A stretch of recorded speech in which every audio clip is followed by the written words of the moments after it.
ಆದರೆ ನಾನು ತೊಗೊಂಡೋಗ್ತಿದ್ದು ಒಂದು ರೈಸು ಮತ್ತು ಒಂದು ಸಾಂಬಾರು ಒಂದು ಬಾಟ್ಲ್ ನೀರಿಗೆ ಕೊಟ್ಟ ತಕ್ಷಣ ಅವ್ರು ಹೇಳ್ತಿದ್ರು ದೇವ್ರು ನಿನ್ನ ಚೆನ್ನಾಗಿಡ್ಲಪ್ಪ ಅಂತ. ಆ ವ್ಯಕ್ತಿ ಯಾರಂತ ನನಗೆ ಗೊತ್ತಿರ್ತಿರಲಿಲ್ಲ.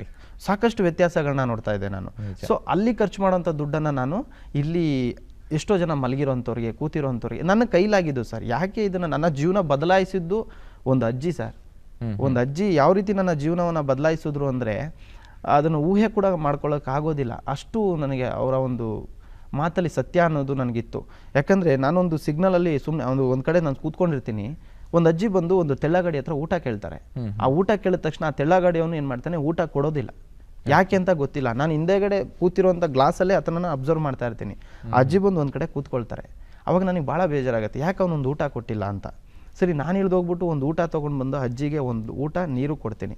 ಕೊಟ್ಟ ಮೇಲೆ ಊಟ ಮಾಡೋ ಗಂಟ ವೆಯ್ಟ್ ಮಾಡ್ತೀನಿ. ಅವ್ರು ಒಳ್ಳೆ ಬಟ್ಟೆ ಹಾಕಿರ್ತಾರೆ. ನಾನು ಅವಾಗ ಕೇಳ್ತೀನಿ, ಅಜ್ಜಿಯವರೇ ಯಾಕೆ ಅಮ್ಮ ನೀವು